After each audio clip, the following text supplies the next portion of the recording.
Yo, what's up? This is Jay Dennis, and we're back with another ranked and reviewed video. And today we're going to be doing Machine Head. Yes, one of my all-time favorite frontmen and musicians, Rob Flynn. I've finally determined that Rob Flynn would probably it would either be him or Matt Heafy of Trivium in my super group, while Wes Borland from Limp Bizkit is the other guitarist. Anyway, Machine Head, we're going to be doing their 9 albums. Looks like they might be having something on the horizon here soon. I don't know if it's a new single. I'm recording this on Veterans Day 2020. But this thing might be up a couple days or a week later. We'll see. But I'm recording it now. But at the very least, we're going to be ranking and reviewing their 9 albums dating back to 1994 up until their latest album, Catharsis, from 2018. And this is a band that I've been into since my sophomore year of high school, the same year that I got into a lot of other bands of the golden age of metalcore. Obviously, Machine Head existed before that, but they did put out one of the most iconic albums in at least 2 different decades. And I will get to those on this countdown here. But been listening to them a little on again, off again for a while, but as soon as my rejuvenation of nu metal took place six odd years ago, I found out that Machine Head had a couple of nu metal albums, the Burning Red and Supercharger, and that's kind of what reinvigorated my love for them. So, but obviously, I don't just listen to those albums. I've been listening to them since 2007 when the Blackening came out. First song I ever heard from them, it was actually the music video for Aesthetics of Hate, and then eventually I got around to getting that entire album, and I listened to it quite a bit my senior year of high school, which was 2009. So mostly it was the Blackening, and then a whole bunch of Burning Red and Supercharger some odd years later, and then this past year, really, maybe a year and a half, actually no, since Catharsis came out, I've been on again, off again, revisiting them, and I don't know what it was that inspired me to listen to them again. It might have just been the fact that on my Raptor Riot Instagram page, I decided to follow Rob Flynn, and just seeing him, and of course seeing a couple of documentaries made me want to go back and re-listen to all these albums that I've maybe only at the most listened to only one time, like Through the Ashes of Empires, part of Burn My Eyes, the More Things Change. So all that to say, I've been listening to them on again, off again since 2007, with a couple albums, of course, having more airplay than others. But now, after listening to all 9 albums enough times to basically confidently rank them, a band that's super consistent but also diverse, like Machine Head. A few of these albums were pretty hard for me to place. In fact, even as of right now, I'm still unsure about 2 of them. But ultimately, I do feel confident about this ranking. It's going to be a little bit different than a lot of the other rankings that I've been seeing. But the thing that I like the most about Machine Head is, much like my band Raptor Riot, there's definitely a diversity of sound, but out of all 9 of their albums, which again to me are pretty damn consistent, they all have their own identity, and they've experimented here and there, but all in all, they've pretty much had that Machine Head sound. All those natural harmonics. It's not a Machine Head riff unless there's a natural harmonic in there, but they're done well, and the tones are disgustingly good. So I'm excited. Machine Head covers almost every metal sound that I like and that I love. So the fact that they've been able to be that diverse and that compact with their sound and just brutality, their heaviness, their catchiness, their melodic. Rob Flynn is also one of my favorite vocalists. So he's a solid frontman. He's a great personality. I agree with him politically. So before anybody comes on this comment section and talks about, oh, well, Rob Flynn is great, but he just politics are making him. No, he's entitled to his opinion. If he agreed with you, you wouldn't be saying anything. I'm here to talk about the music. but I just happen to agree with his politics. I think he's on the right side of things these past couple of years, at least that I've noticed. I haven't followed him before that, but he seems like a genuine guy, cool guy, and I really hope he's doing well, because I've heard a lot of rock stars go through drug and alcohol problems. So I don't know what Rob Flynn's up to, but I've seen that some people have said that he was going through some tough times. So I hope he's good. I try to give him my support whenever possible. That's not generic. And he's nice enough to respond to me on Instagram sometimes. So Rob, if you're listening to this, I'm excited to go through this discography with you. I'm not here to tear it apart. I'm here to praise it, because Machine Head is definitely probably in my top 15 bands of all time. So without further rambling, let's go through and rank these 9 albums. And again, compared to other rankings you may see online, video or otherwise, blog, article, you'll find that mine's a little bit different, but there's some similarities. So that's why I enjoy doing these, to give you guys nuance, to give you guys the subjective experience. So at the number 9 spot is Catharsis. This is the album that I see everybody put at the bottom, but what I'm going to disagree with everybody on is this album does not suck. I've seen a lot of shit from this album because they say, oh, Rob's getting all into politics. I think it's great. I think it's Volatile, the opening track, where he talks about police brutality. I like it. I like the album. It has 15 songs, at least 15 songs that I could rate. I don't really do transition songs or interludes in my ratings or my rankings, unless they're longer and they really add to the album.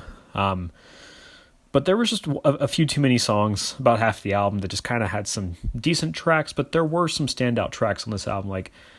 The album comes in hard with the first 3 tracks, Volatile, Catharsis, Beyond the Pale. Those are all great tracks. And then Triple Beam is a great nod to nu metal once again. It's pretty brutal. I do like Kaleidoscope. Hope Begets Hope. I think my favorite track, though, is Behind the Mask. It's a bit of a ballad, I think, but I just think it's really well written, and it just, it's feel good. It's not happy, but it's got like a what do you call it, melancholy epicness to it. So all in all, I gave Catharsis a solid 8 out of 10, but I'd say it's carried by half the album, because the other half, it doesn't flow super well, but it's not a bad album. It's got solid tracks on it. It's got solid ballads, and again, it's longer, clocking in at about 75 minutes, and it's a good collection of all the Machine Head sounds, and it's nice that they kind of brought back a little bit of the nu metal sound. So bottom spot goes to Catharsis, but I enjoy every single Machine Head album. Just like with a lot of these other ranking videos, I don't typically hate any albums from bands that I rank, but we'll see about the future. Okay, at the number 8 spot, this is where I'm probably going to get some hate. But understand, music is subjective, and we all have different tastes. And I do like this album. Their first album, Burn My Eyes. So what I will say, though, is upon re-listening to this album a few times, it's a grower. A couple of tracks sounded much better the second and third time. A song like None But My Own sounded way better the second and third time. But look, I get it. This is a classic metal album from the 90s. This is a hugely impressive first album from a band to drop. There's longer, more progressive songs on here, but the thing that makes me put this towards the bottom, and I almost put this album at the very bottom. It's only slightly better than Catharsis, in my opinion, but Catharsis is their 9th album, and Burn My Eyes is their first. When I see the potency of music that comes out based on where a band is at in their career, I think Burn My Eyes did better as a initial release rather than Catharsis as their most recent release. So I do have a lot of respect for this album. I think it's great across the board. Again, kind of just gets a solid 8 out of 10 for me. The song Block, which is the closing track, has a nice Fear Factory sound. My favorite track now is None But My Own. That song is fucking fun. But of course, the first 2 tracks, Davidian and Old, those are classic Machine Head songs. I just don't want this to be a Korn effect where all everybody thinks about is the first album and the first song. There's so much more to the band. But look, if this is your favorite album, I'm all for it. But the reason why this didn't rank higher for me was because I like how Rob Flynn's vocals have evolved over time. I'm generally always impressed with the music, the guitar work, the drumming, the bass tone. I'm impressed with that on pretty much every album. But what really, to me, makes an album stand out more is Rob Flynn's vocal performance and sometimes the guitar solos. So Burn My Eyes is a great first release from this band. It's just not my favorite album. And again, the vocal style is not particularly my favorite, but it still sounds great. It's just there's not a lot of catchiness or hooks or anything. If you want a raw, solid metal album, this is your album. There's a reason why this album is a classic, but for me and my particular tastes, this one goes towards the bottom. But stick around. You'll find that the albums that I put towards the top kind of agree with the general consensus. It's going to be a little bit like the In Flames ranking. You're going to find maybe an album or two that piss you off with where they're at based on popularity, but I'm not here to be popular. I'm here to share with you my opinion. And with that, at the number 7 spot, we have this one surprised me, but here we are. At the number 7 spot, we have their 1999 release, The Burning Red. Okay, here comes the typical, oh my god, Jay Dennis put a new metal album towards the bottom? Look, some bands do the new metal sound better than others, and new metal itself has a lot of different sounds within it. Cold Chamber sounds nothing like Limp Bizkit. Limp Bizkit sounds not a whole lot like Korn. New metal's got different styles within it. But anyway, The Burning Red is just... It is a new metal album, and I think it was smart of them to experiment, even if they didn't do as well commercially, or maybe they got some backlash. I think Machine Head has a pretty solid legacy. Like, again, their 9 albums are pretty damn solid. Like, I really like them a lot. But what The Burning Red suffers from, the only reason why it ranks higher so far is because it does have songs on it that I ranked higher than Catharsis and Burn My Eyes. The opening track, Desire to Fire, is all the reason for me to put this one higher up. Desire to Fire pretty much shits on every song from the other 2 albums that I mentioned. Not shits on it, but you know what I mean. But Blood, Sweat, Tears, Desire to Fire, Message in a Bottle is actually a pretty decent cover in my opinion from The Police. The closing track, Burning Red, and then the second track, Nothing Left. Like, out of the 11-ish rankable or rateable songs, those are the 4 tracks that I really enjoyed. All the other ones were good enough, but this album suffers from weak drumming. This probably has the most unimpressive drums I've heard from Machine Head, and Machine Head has fucking excellent drumming for the most part. For a new metal album and what I prefer, I would have liked more rapping. He kind of just brought that in Desire to Fire, but beyond that, there's not a whole lot of rapping in this one. Some of y'all might think that's corny, but that's what I like. I like new metal that's got rapping in it. I like Linkin Park, Limp Bizkit, fucking Reveal, whatever they're called, Primer 5.5. But hey, aside from those couple of tracks, what else does this album get right? I like Rob Flynn's voice on this album. The aggressive vocals, the singing, the occasional rapping, I think he sounds great vocally on this album. So I think that's what put him over the last 2 entries thus far. And the ballads, again, I forgot it was From This Day, or Message in a Bottle, and of course Burning Red. Those are pretty solid ballads. But Burning Red is just a little disjointed in my opinion. That's why it's towards the bottom. But like I said, I enjoy every Machine Head album, but I think Burning Red was not their best new metal album. But it's worth a listen. I understand why a lot of fans put this one higher up than Supercharger, but obviously I put Supercharger higher. We'll see how high it is. Next up at the number 6 spot, we have their sophomore release, 1997, The More Things Change. This might very well be their heaviest album, in my opinion.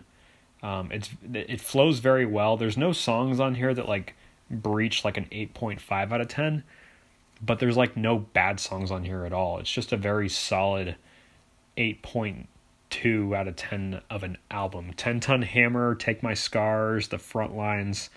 I love the guitar solo in Spine. It's just a very solid album. It kind of slows down a little bit, I think, compared to Burn My Eyes, but I just think the drumming in this album is excellent. It's a great blend of heaviness, and they added some catchiness to this album. So to me, this might this might sound controversial, but I think The More Things Change, even though it didn't do as well commercially, I think it is a much better, more refined version of Burn My Eyes. But like Burn My Eyes, the vocals are a little underdeveloped. They're not my favorite particular Rob Flynn vocals, but I still like them. And the music is once again pretty damn solid. 10-Ton Hammer is catchy, even if it's got that intense natural harmonic going on in the main riff. I love that music video. I love the chorus. And it's just beautifully heavy and catchy and a little bit melodic all at the same time. And the drumming is just excellent in this album. So it's one of their most solid and heavy albums, and it flows really well, but it just doesn't have any tracks that are among my most favorite Machine Head songs. That's why it's at the number 6 spot. Number 5, we have their 2014 release, Bloodstone and Diamonds.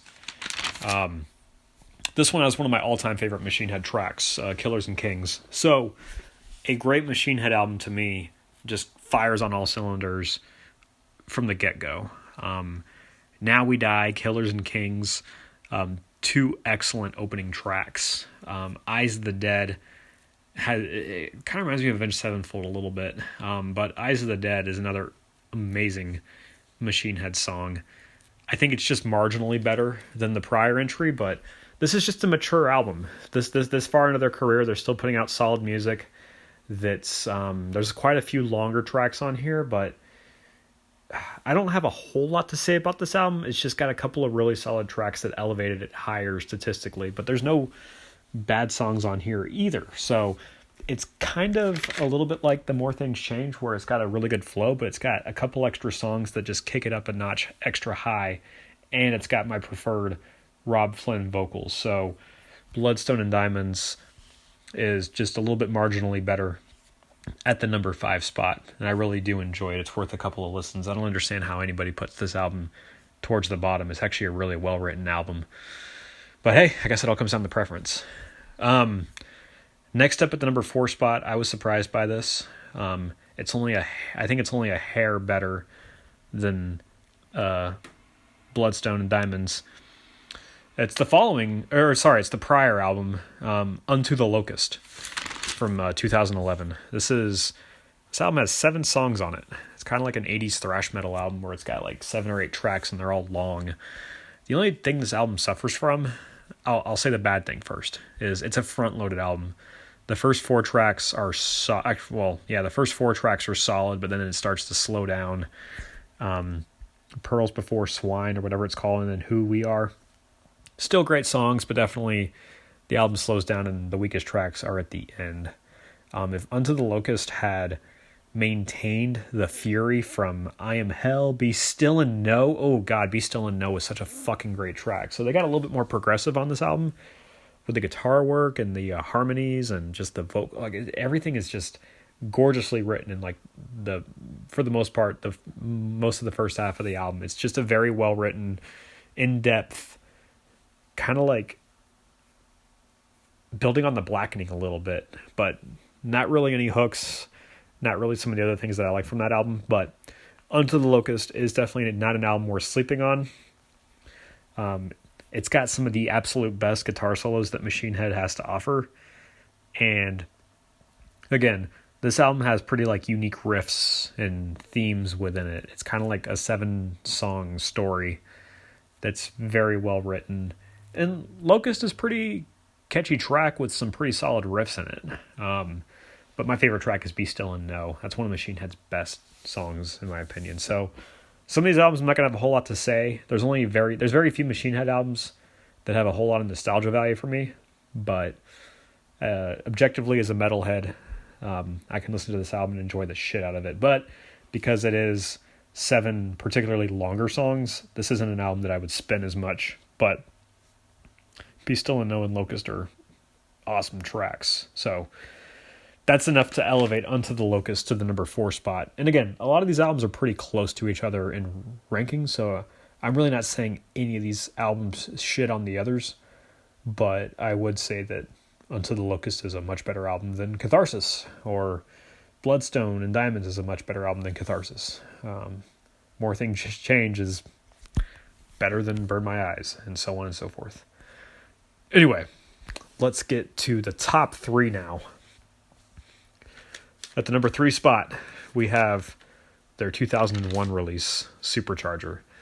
All right, so once again, this is an album that I see most people put towards the bottom of it, but I think with regards to their new metal releases, Supercharger is a much more refined album than The Burning Red.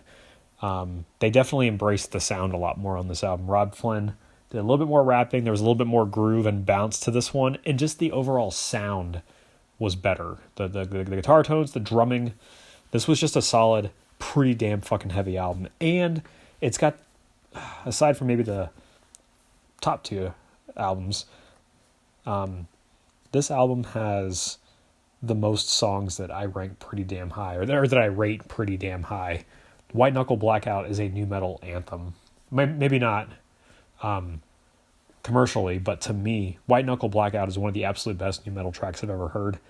I think it's a better track than Bulldozer, but Bulldozer's still a great opening track. This is just a really solid album that didn't have any weak tracks except Blank Generation. I think Blank Generation is one of Machine Head's worst songs. But Deafening Silence, Nausea, especially the solo in Nausea, All in Your Head. All in Your Head is like if you thought that 1999 Burning Red captured the sound of that era, Supercharger 2001, this album definitely captured the turn of the century sound, and that's why I like it a little bit better. All in Your Head definitely sounds like it came out in 2001. And then, as goofy as it is, I like American High. I think those are all solid tracks that I just mentioned. And like I said, there's more rapping in this, and there's more of a groove to it, and it just sounds better than The Burning Red. They really embraced it, the new metal sound in this one, and as a big new metal fan, that appeals to me. So, White Knuckle Blackout, All in Your Head, Deafening Silence, Nausea, American High. They're fun. They're fun songs, and this is a heavy and awesome Machine Head album. And now for the top 2. All right, only 2 albums left now. Okay, this is where, if you've been screaming at the computer the entire time, or this ranking, this is where I redeem myself, but I genuinely feel this way about these 2 albums that are coming up. At the number 2 spot, we have Through the Ashes of Empires. Did I say that right? This album is fucking awesome. I watched the documentary for it, and I think much like Chimera's self-titled album, it's a very underrated album that just I don't think it got enough light, didn't get enough attention, but it is in its own right a minor masterpiece. They were looking to basically revitalize their identity after what was commercially and I guess culturally a couple of failed new metal albums. I think what happened was Burn My Eyes did really well, and then their following 3 albums kind of flopped. Machine Head's never been bad. They've always been great in my opinion, but I wasn't growing up with them, and I don't know what they went through aside from reading about it. But Through the Ashes of Empires was their opportunity to be reborn from the ashes of empires as a phoenix. And it really shows on this album. They didn't completely ditch the new metal sound. Bite the Bullet, Elegy, and All Falls Down. Those all have a little bit of new metal elements in it, but this is not a new metal album. They got a little bit thrashier with this one. They embraced more of the heavy metal groove a little bit here. And they got faster again, and Rob Flynn's vocals sound really good here. You got some iconic tracks on here. You got Imperium, you got In the Presence of Enemies. But my favorite tracks, aside from those, are Bite the Bullet, Seasons Wither, All Falls Down. The only song that was a little bit of a slowdown, kind of not bad, just not great, was Wipe the Tears. But all the other tracks are great, to say the least. And it's just a solid album from start to finish. And easily one of Machine Head's best albums. It's easy listening. There's quite a few tracks that aren't super long. Me personally, I don't usually like listening to a lot of music that is super long in song length, but sometimes I can do it. Machine Head, the songs generally go by anyway. I don't feel like they ever drag on. But Through the Ashes of Empires is an easily digestible album, and it gets me amped. And it's got like a little bit of an evil edge to it. So if you've never listened to this album and you like Machine Head, do not sleep on this album. It is fucking amazing.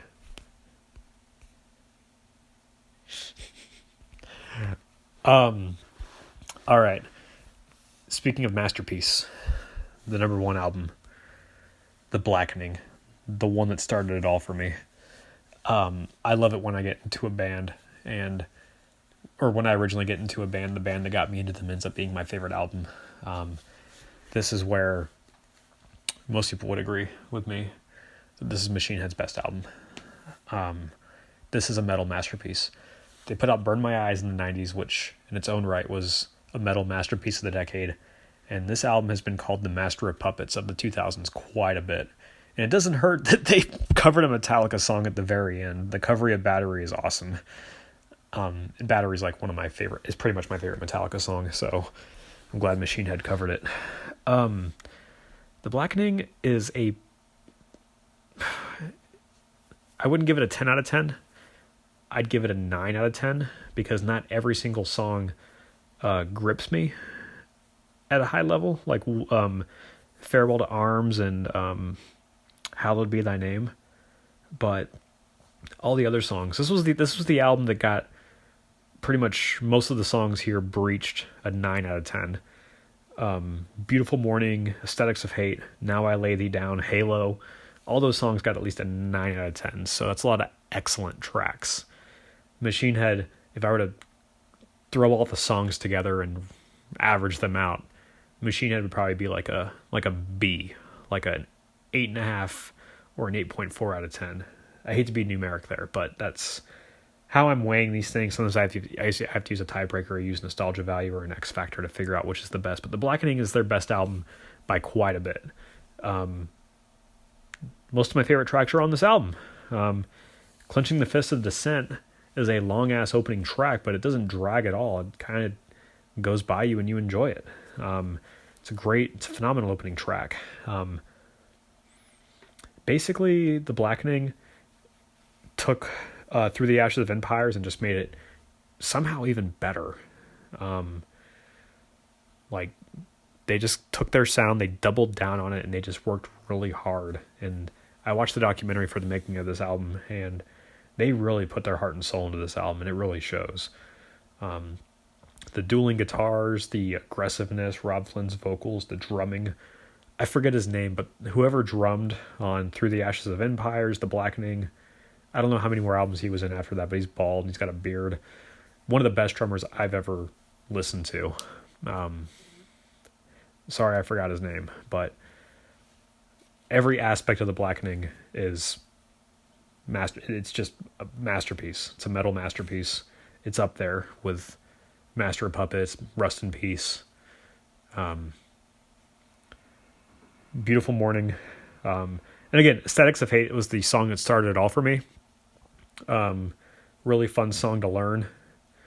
But when this album isn't brutalizing you with heavy riffs, with really complimentary drumming, it's the catchy hooks in the choruses where he sings, and you could tell he's put like his heart and soul into like the clean parts of like Beautiful Morning or Now I Lay Thee Down or Halo. Like the clean parts of that, the singing, it's just excellent. Rob Flynn is like at his vocal peak on this album, And again, the guitars are high octane. The drumming is right behind it. The bass sounds awesome. You can't fuck with the Blackening. It's easily their best album. It's got some of their absolute best tracks. The guitar solos, the harmonies, the opposing riffs. It just does so well. And again, Battery's a solid cover, to say the least. So this album gets a 9 out of 10. And the Blackening is their best album, hands down. I don't think I'm breaking any ground there by saying that, though. So let's review.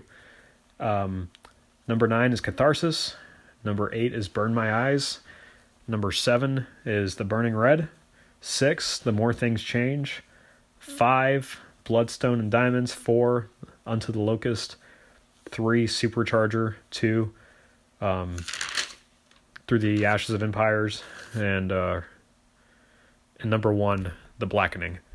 The only thing I'll say about my ranking is Bloodstone and Diamonds and Unto the Locust are kind of interchangeable, but for the time being, I'll give Unto the Locust the slight edge. So thank you guys for listening to this. Leave a comment on what you agree with, what you disagree with, why I'm fucking wrong about Burn My Eyes. Look, like I said, I like every album on here, and I'm not trying to sound all apologetic or scared or anything. I stand by my opinion. I've shared what I liked, what I don't like, but share with me how you got into Machine Head, what songs you like, what album you think is the best, which one you think is the worst. Why is Catharsis trash aside from political themes? Like, I'd like to hear an objective reason as to why Catharsis is a bad album. I don't think it's a bad album at all. So subscribe, check out the Ranked and Reviewed playlist to see if there's any other bands that I've done so far. I've done In Flames, Sum 41, just 2 random ass bands right there. But I've done quite a bit already, and there's a lot more coming out. So subscribe. Thanks for watching. And Rob Flynn, Machine fucking Head.